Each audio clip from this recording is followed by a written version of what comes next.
And I want to thank the Old Guard for inviting me to speak with you all today. Alan, I will be sending you a check for that wonderful presentation. Wonderful. I'm gonna try to share my screen right now and see if this works okay. All right. Okay. Yes, we see it. All right. Now it's come on. There we go. All right. So Union County College Foundation was founded in 1977 by community leaders and alumni who realized that the college tuition was just a little bit too high for some of our students. And since that time, until about 6-7 years ago, our primary responsibility was to provide scholarship funding. And before I joined the college, the foundation was and still is the #1 funder of scholarships. Our mission when we got here was all tied to scholarship. We changed our mission around a little bit to the concept of accelerating the pace of student success, because it was my belief that scholarships wasn't the only option for people to support the mission of the foundation, and more importantly, to help support our students. So today I'm going to touch on some of the key aspects of what we're doing here. We have our food insecurity program, our recently developed student emergency relief fund that helps support our students impacted by the COVID-19 pandemic, our student success campaigns, and of course, scholarship and grant support. About 5-6 years ago, a number of our donors realized that there were students who were hungry on campus. And our goal, although impossible to eliminate food insecurity, was to try to really help those impacted by food insecurity. And so, and this all came about when one of our vice presidents sat at a board meeting and explained how he saw some of our students eating garbage out of the cans, like grabbing half a sandwich, leftover French fries. You ever see that Seinfeld episode where you see George Costanza eating the pastry out of the garbage can? It was on top of a nice piece of paper, and he said it was clean. Well, this food wasn't clean, and we realized at the foundation that we had to do something about this. So we started a food insecurity program. Originally, the food insecurity program was to help support the development of a food pantry on campus. And so the food pantry originally was providing one meal that the students could bring home. Well, during that time, the college realized that the student wasn't the only one that was hungry at home. So we expanded the food pantry to include more food and gift certificates to local grocery stores so they could get more food for their family themselves. During that time, we also incorporated with our food vendor, corporate chefs, a meal program where we were able to provide breakfast, lunch, and dinner for students here on campus. We would give them like a gift card, and they would go in and be able to get, for breakfast, they would be able to get a bagel, a piece of fruit, and a beverage. For lunch, it was either a piece of pizza or a hamburger, and for dinner, same type of thing. What we saw from that was those students, their GPAs, their attendance in classes started to rise. The whole concept here at the college, and I think Dr. McMiniman touched upon this when she spoke, is all about graduation. You know, coming to school and becoming a professional student isn't what Union County College is all about. Before Dr. McMiniman came here, there were students here at a 2-year school that would have 120 credits and still come to class. All you need is 60 to graduate. So our goal is to just get people across the finish line. You know, there's a statistic that says that just with an associate's degree, the average household income, lifetime income, is 27% higher than it is for the high school diploma. So if we're able to get these students across the finish line faster, you know, it's sort of like a pipeline to the middle class. We're giving them the tools that they need to succeed. And so our food insecurity program is helping, you know, take one of those pressures off those students. we're not the pressure of what I'm going to do to eat. How am I going to feed my family? It's how do I pass my class? When can I go to class? Give me the time to talk to my advisor. It gives them the opportunity to succeed. And our food insecurity program is one of the first efforts that we had here at the foundation to really change the direction of our students. So we all have been impacted by the pandemic. And our students actually have been impacted harder than most because of the socioeconomic reality that they're living in. A lot of them are whether the jobs they had were required, they worked in the grocery stores or the restaurants. And so we developed a student emergency relief fund. This was a partnership between the foundation itself, our foundation board, and the college. And our goal was to raise $1 million to support our students impacted by the COVID-19 pandemic. Since we started this program back last year in April, we have already distributed our $1 million out to hundreds of students. And hearing their stories and how we were able to help them get through the day. We were able to keep the lights on in someone's home, pay the rents, keep the heat on. But for our students also is to incorporate the technology, make sure that their cable, their internet was still available. All of our classes, on March 16th, we closed everything down here and went remotely.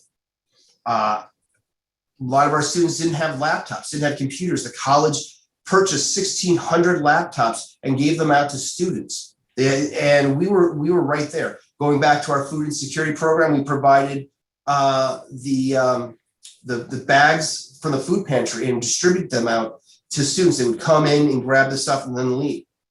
But our student emergency relief fund really was the one that had the greatest impact. And you can see some of these quotes. I'm so grateful for the timely help. Today I received the CERF letter and they awarded me enough money for my overdue rent. Thank God. This encouraged me to keep going in life and excel in my degree. I'm studying at UCC. Even though it was rough after me and my family went through COVID, I'm much better off than I was. I appreciate you doing this work during this difficult time. It only takes one person to make a difference. And we had hundreds and hundreds of donors all across, not only in New Jersey, but all across the country that came up and stepped up to support this program. No words can express our deep appreciation to everyone who did support this program. When I started, scholarships was our key fundraising. And to fund a scholarship, you had to make a $1,000 donation to start an annual scholarship or $25,000 to start an endowed scholarship.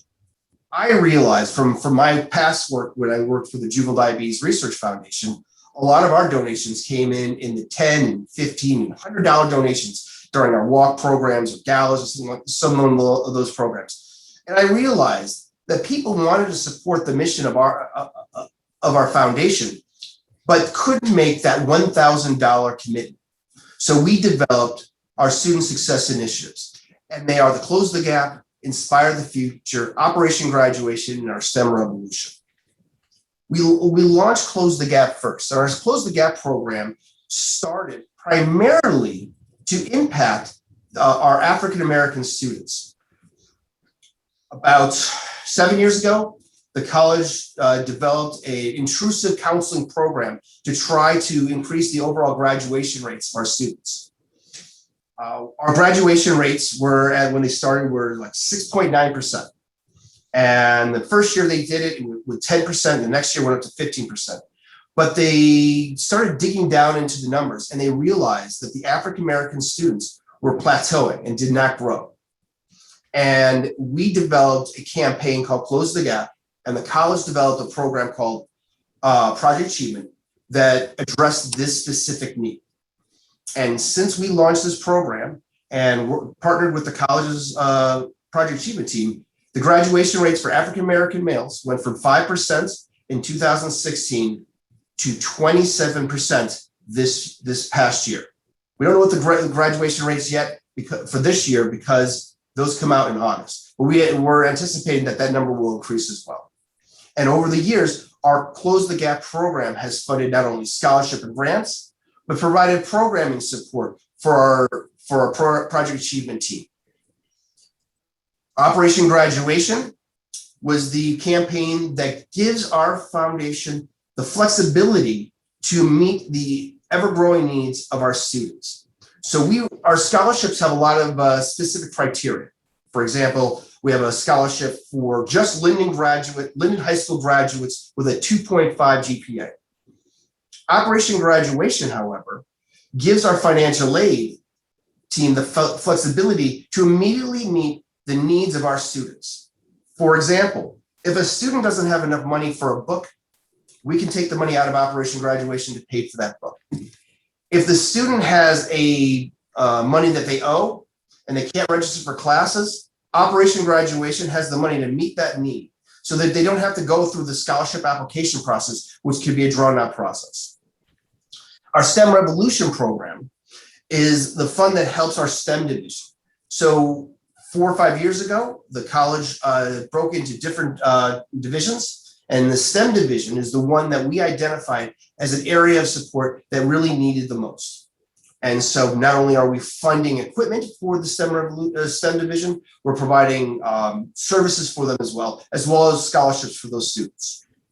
And finally, to tap onto our Close the Gap, we launched the Inspire the Future program. Don't ask me to say it in Spanish. I got it Alan in trigonometry, I was in Spanish.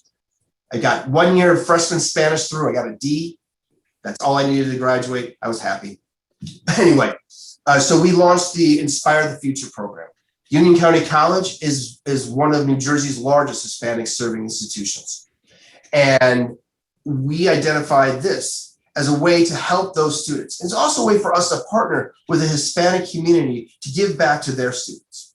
So we're working with the Hispanic Chamber of Commerce in Union County and other business leaders and community leaders to help raise money to support these programs and those students.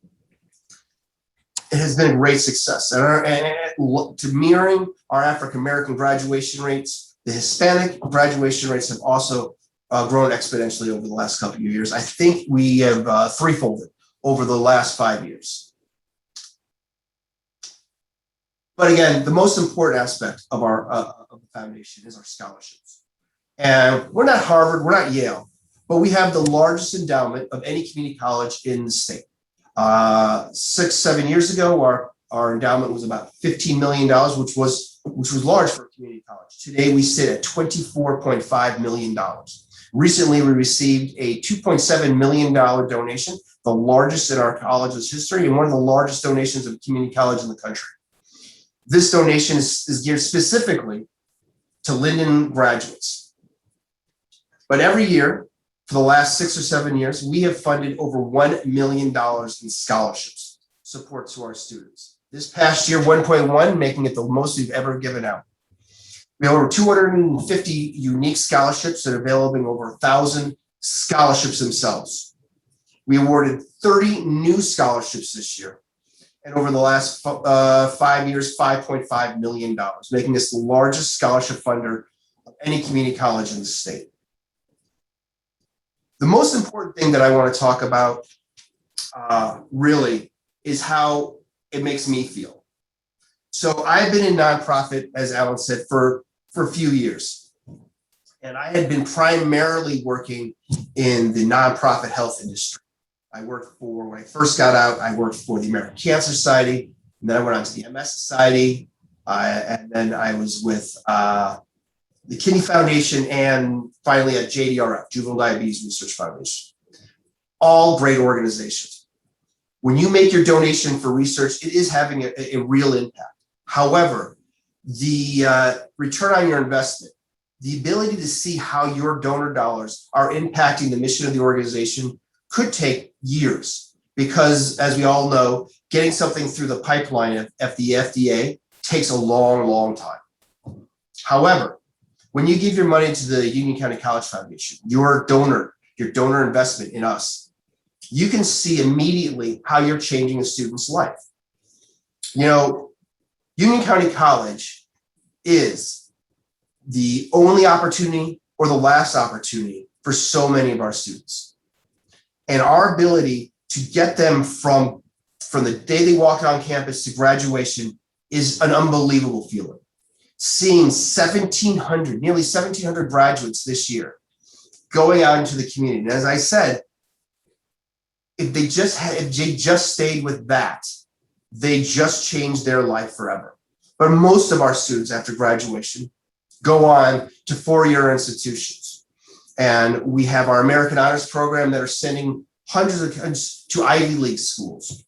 We have kids who are going on to Stevenson and Rutgers. We just sent some kids last year to Princeton, Dartmouth, and Georgetown. Where they were and where they go is because of the work that our faculty and staff are doing here on campus to really change their lives. And it's been the most fulfilling job of my career. Over the last year, as the pandemic impacted our community, I no words can express how much I deeply appreciate every dollar that we got in. And we were getting money in from people who had never donated before because they realized that our students in our community needed this college to continue to funnel students, especially in those socioeconomically diverse communities of Elizabeth and Plainfield, Hillside, so they could go into those communities and be the role models for their families and those who live in their area. Our foundation is changing lives, and it really has been a great experience for me. So that's what we do here at the foundation. I'd be happy to answer any questions that anyone has about what we do here, maybe some questions about the college itself, or anything about the Chicago Cubs, because I'm from Chicago. Okay, we'll take some questions, and you know the drill. If you have a question, raise your hand using the reactions button. And we have our first question up here, Mitch Erickson. Take it away, Mitch. I'm a congenital Cubs fan also, born and bred into that culture. And I knew I loved you, Mitch. had an uncle that used to be a stockholder. He had one share. Anyway, yeah, another expat from Chicago out this way. And you mentioned that a lot of your grads go on to four-year programs and other higher degrees. Do you have a number on that? Like how many go for the other 16? Yeah, percentage. I don't have that number off the top of my head. I can get that information for you, but I do know that it is, I think, from last year's numbers, I think we're looking at, for the graduation class of 2020, about 45% go on. Now, I do want to point out that a lot of our programming, they don't need four-year degrees. Big thing is our nursing school, which represents a good chunk of our graduates. So of those graduates, they don't need to go on for a four-year degree to get a job. And a lot of those kids who, I call them kids, but a lot of them are returning students. A lot of those students, when they get that first job in the nursing field, it pays $50,000 or $60,000 or $70,000. And so can you imagine you're waiting tables one day and next day you're getting a $70,000 a year job? I mean, it's life altering.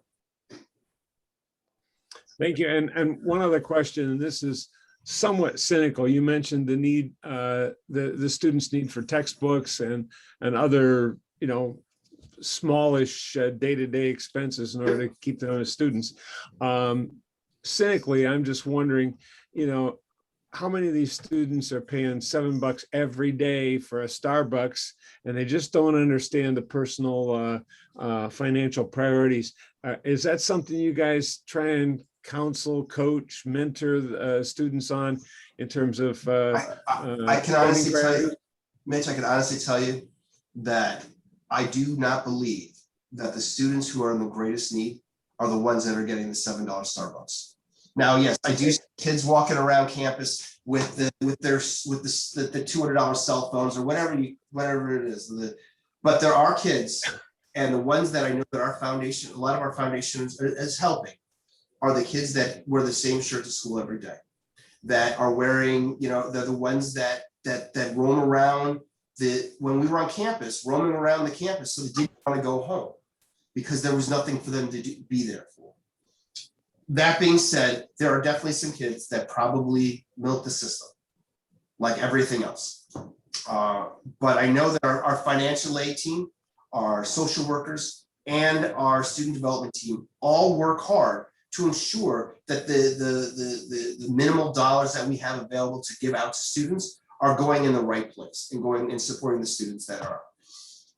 The Student Emergency Relief Fund that I touched on earlier, they had to show proof of need. It wasn't like I need to pay rent. All right, show me your rent bill. Show me the statement from your landlord that he's about to kick you out. Show me your overdue notice on your electric bill, whatever the case would be, before we were able to award that money. And that money flowed out quickly because there was such a need.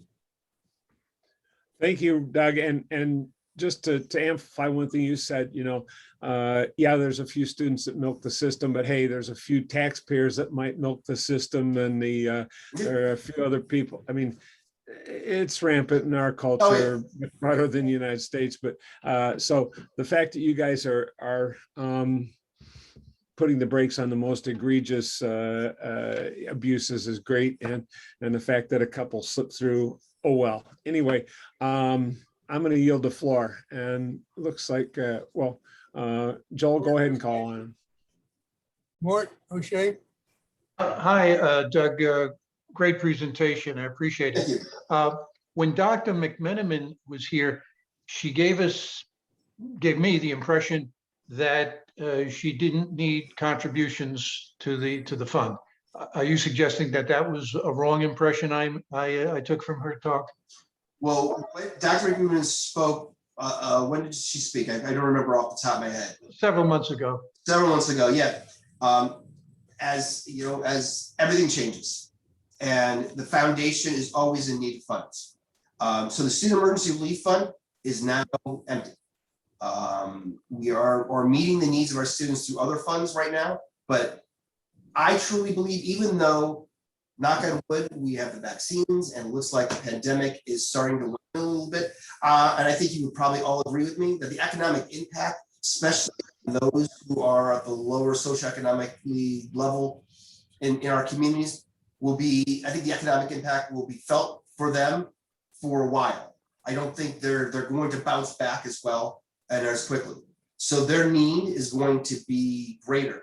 Also, I believe the federal funding for them, unemployment insurance, all this other stuff, that ends in September, right when we kick off our fall semester.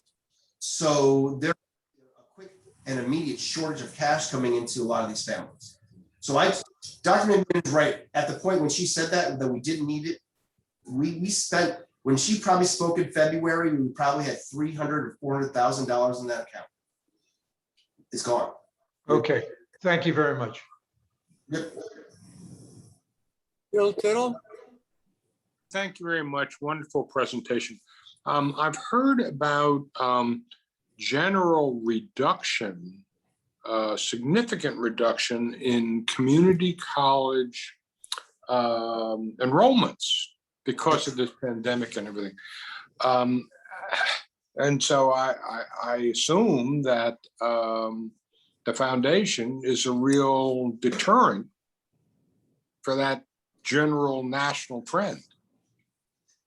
Well, before the pandemic, there was a drop in overall college enrollments all across the Northeast. There's a baby bust, I guess is the best way of calling it. There's less and less high school graduates every year. So our pool of students has dropped. The pandemic absolutely had a big impact on our enrollment. We enrolled about 8,000 students this last year. We're tracking right now at the same level. So we're not really sure. I don't know about the foundation being an issue for enrollment. I think the foundation is actually a positive because it provides scholarship money to students in need. So I'm not really sure if we're going to, I think we're going to actually help try to drive enrollment.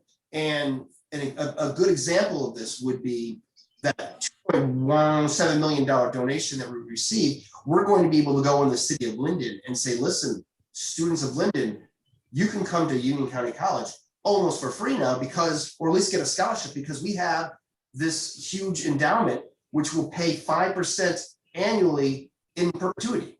And so we'll have, it's almost like a Linden Promise kind of program. Also recently, the state just passed the CCOG, the Community College Opportunity Grant, which will provide financial support for every student going to a community college with a family household income of $65,000 or less. Now, our scholarship program will then fill in those gaps because there will be hundreds of students that won't fall into that. For example, we're all from New Jersey. We all live in New Jersey. We know how expensive the state is. Let's say you make $70,000, but you're a family of 5. You know, that $70,000 is still a lot of money, but it's still, well, if your kids are going to college, if 3 kids are going to college, it's still a lot of money to send those kids to college. Our scholarships will then be able to help those kids get across the finish line. Yeah, thank you very much. Paul? Yeah, let's see. Oh, good, I'm unmuted. I guess being a county college, first of all, do you only take students from Union County or Nope. no? We have kids, we have a lot, especially our nursing program, because our nursing program is one of the better community college nursing programs in the state. We have students coming from Staten Island. We have students coming all over coming to us. They do have to pay an out of county rate, which is basically double of the traditional in-county tuition. Well, okay, but you hope to cover at least all of Union County, and so I'm wondering, is the public transportation around Union County adequate for the students who might want to attend your college but don't have cars? Well, I would say I think it's adequate. It isn't great, but it's adequate. And I'm glad you asked that question because it's a great shout out for an unbelievable donation we received last year. We received $125,000 from the Westfield Foundation to purchase transportation buses, like shuttle buses, because we have 3 campuses and we're opening up a university center in Scotch Plains. We're going to have 4 places. And so these shuttle buses are going to be able to take students who take classes on the Cranford campus to who also take classes either on the Plainfield campus or our Elizabeth campus. So they're going to be driving around. Bad thing is that we got the buses at the beginning of March of last year. We were about to do the big photo, you know, with the big check in front of our buses on March 16th. And that was the day that we sort of closed it down. So we have these beautiful buses that are sitting in the parking lot that have like 8 miles on them because that's how they drove up to our office. But to answer your question, Paul, our foundation actually met that need and worked with a foundation, the Westfield Foundation, to ensure that all of our kids had the ability to get easily from campus to campus. So one other follow-up question: if any old guardians were inclined to contribute, I mean, what is the process? Just go to the website and. Sure. Well, I would say, if anyone would like to make a donation, please contact me. Okay. I would love to talk to you about it because I like to talk to you about what you'd like to donate. Because I always feel that it's important to be donor-centric, to identify the needs our donors have and what they want to support. Is it a scholarship? Is it one of our student success initiatives, food insecurity? Or is there something new that you're looking to donate to that maybe we don't have right now, that we could tailor your donation to meet the needs of our students? So what I'll do is I'll put in the chat my contact information. So everybody could, if they'd like to, contact me. And then this way, I'd be more than happy to talk to you. But I will also point out to everybody that Doug is very easy to find on the Union County College website as the chair of the foundation, even if you don't remember his name. And all his contact information is there. That's how I found him the other day. So it's very, very easy to find. Okay, Miguel? Thank you. Doug, I just want to point out, as a student who went through high school and college on scholarships, and I wouldn't be a member of the old guard without them. I'm very grateful for the work you and the people like you do. And the net result of my scholarship was that my children went to Cornell and Carnegie Mellon, but without the same type of financial aid that I needed to have. But in any case, I have 2 questions for you. One is on the college costs. if you have any theory, idea, or opinion on why the colleges and universities have gone up at 5 times the rate of the cost of living for the last 30 years, and now they're astronomical. That's my first question. My second question is, we're in Union County, and have you thought, or do you have any partnerships with the unions, like the IBEW or 1199 or the CWA, to create trade training programs so that people can become electricians and plumbers, or whatever trade they happen to be in? Not everyone needs a Bachelor of English, but something like that, a trade program, I think might be a useful thing. And you have a great nursing program. Is that tied into any other of the trades or anything? I'm going to answer that for the second question first. Miguel, I'm glad you brought that up. As we speak right now, the college is developing programs for professional trade. We're partnering with the Carpenters Union. We're going to be carpeting with the iron workers and a couple other of the trade unions to develop programming around that. I'm going to be, we're looking at building on our Elizabeth campus specifically to meet the professional trade need, because you're 100% right. It's great to get a 4-year degree, but not everyone is college people. Not everyone should go to college. And a perfect example is my brother. My brother went to college right out of high school because that's what he thought he was supposed to do. Didn't do well, and then wandered around for a while and then got into a trade. And now he's unionized out now he's in Lincoln, Nebraska, but he was in Chicago. And he's doing great. And those jobs pay significantly more than just traditional jobs, some traditional starting salaries. So we are going to be working on that specifically here on campus. I'm not sure when that's going to roll out, because it's more than just building the building. It's developing a whole curriculum around that, and then getting the right people in to run those programs. So it's not something that we can snap our fingers and tomorrow will happen, but it is now part of the academic master plan here at the college. So we're absolutely meeting that need.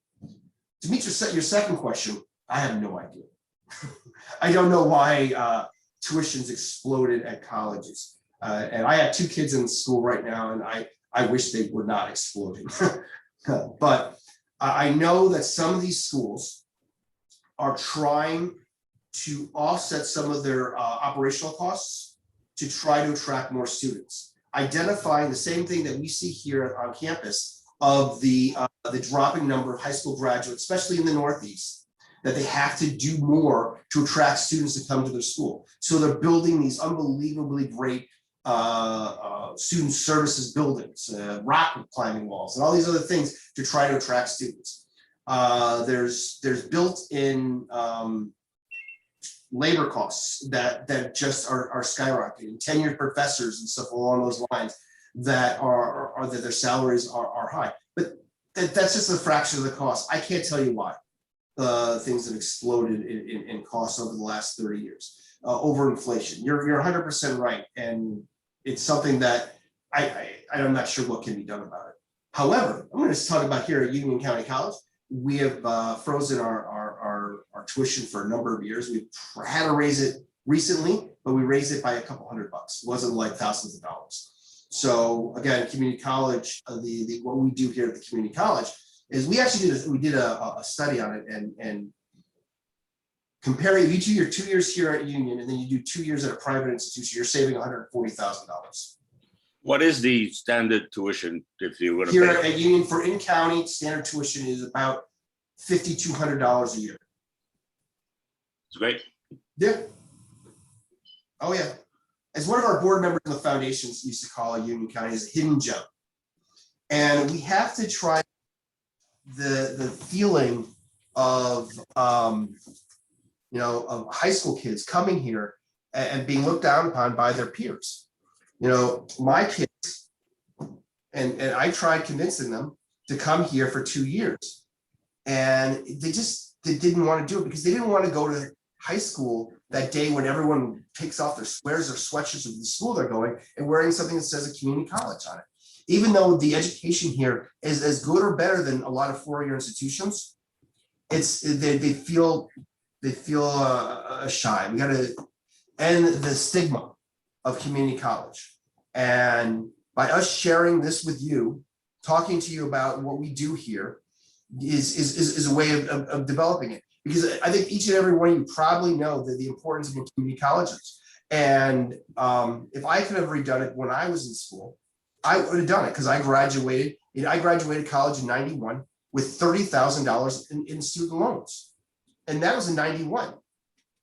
The way I paid off my student loan is when my wife and I bought a house, I took a second mortgage out on the house and covered my outstanding student loan. So I was lucky that I was able to incorporate the wealth that I had developed in my real estate to pay off the loan. But a lot of people can't do that.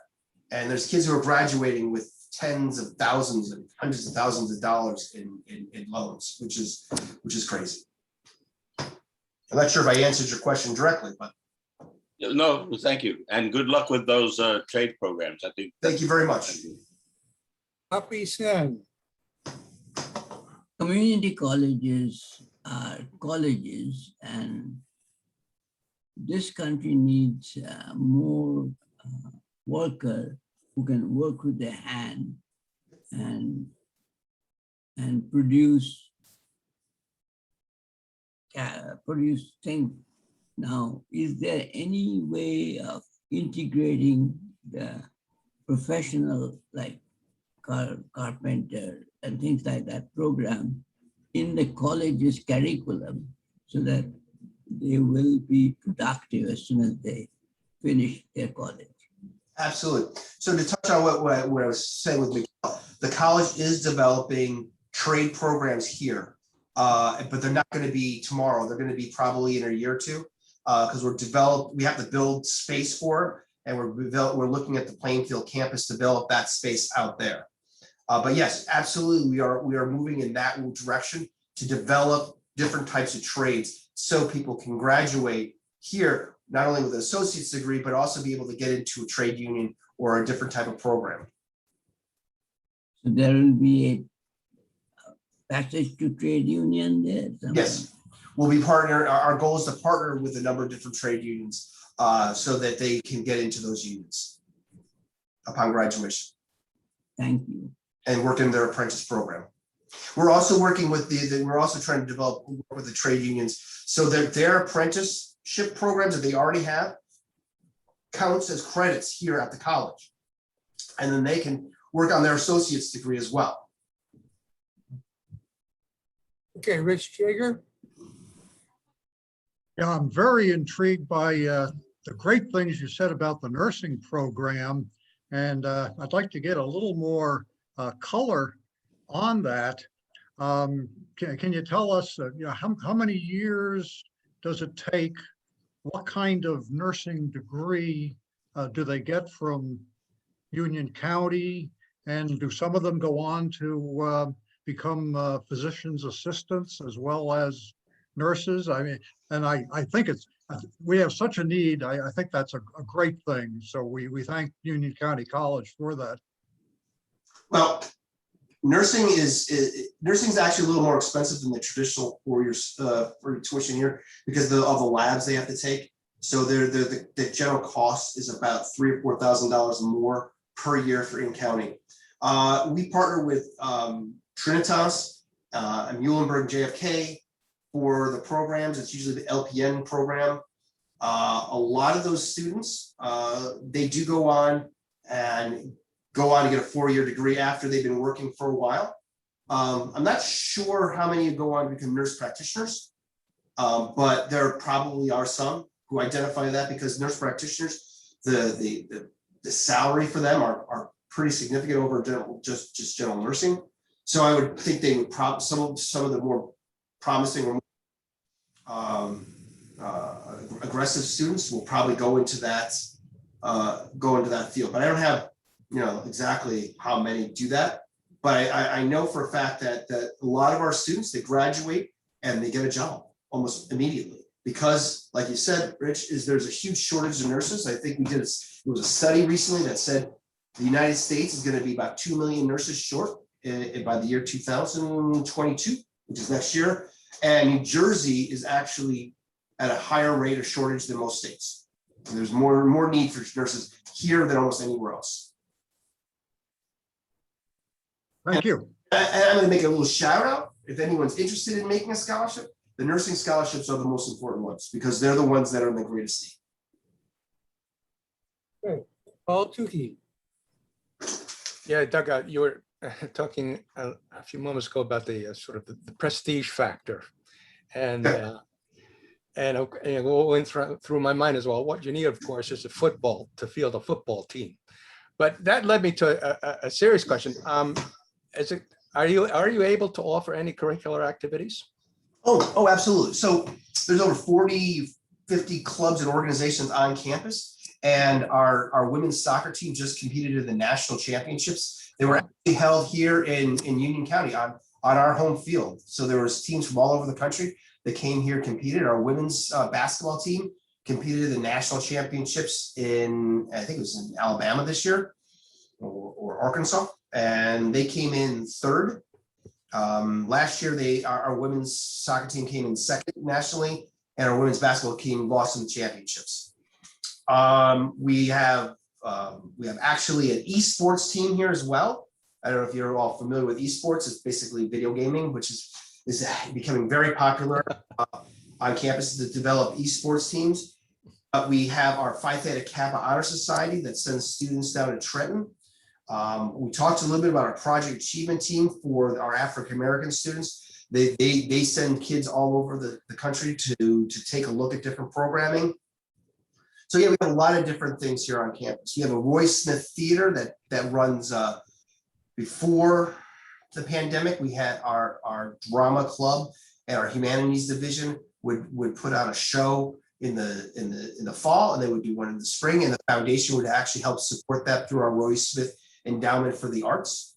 So we have lots of different programs here, and the kids can start their own clubs. There's been dance clubs, there's been different types of clubs on campus. One of our bigger ones is our environmental club that goes around the county and cleans up the parks and streams and such.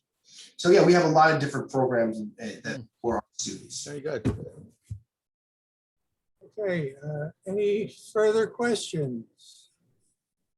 If not, Ellen, we'll turn it over to you. Thanks very much. And Doug, thank you. I just want, before I tell him about the reward he gets, I just wanted to add to his comments and some of my own. In the future, I'd like to see speakers from that are teachers, the other support staff, and the students, to give you all a better view of what Union County College offers its students and offers our area. Union County College is a major player in the effort to foster diversity, inclusion, equity, and respect. Graduations are growing, and more applications are coming from people that we know need to have more education, that want more education at affordable prices. Now, looking back, community colleges were not what they are today, and they're offering a tremendous opportunity to add to a very necessary workforce that we seem to be not paying attention to. We have not to put doctors, lawyers, and engineers down, and we need them, but we also need people who are willing to do those tasks that many of us are incapable to do. And I know that by having sat on two boards at Union County College, one being the foundation board, and seeing the impact of what the school is offering its students and the community, is a very value-added benefit that Union County can offer its residents for the future. We need educated people, and we need Union County College to do the job. So in the future, hopefully, I'll be able to find a couple of teachers, some of the support staff over there at the college, and students, so that you will have an overall better understanding of the school and what it provides. And if education is to continue the way we need it, we are all going to have a better feeling for the local schools. And while I'm not asking for specific support, I'm asking for you to understand the value of what's out there for our future. And our future also very, very importantly needs educated people. And you remember Cy Sims once said, you know, the best customer is an educated consumer. And that can be expounded to all kinds of things. Doug, I really appreciate your time and effort to come here today. I know it's very hot, and I know you'd rather be out on the golf course. I would rather be on the golf course. And sweating and wiping away all the bees and everything else, but thank you for being here. And one of the ways in which the Old Guard can recognize its speakers is with an orchid certificate. And Summit was the orchid capital of the East back in the old days in 1930.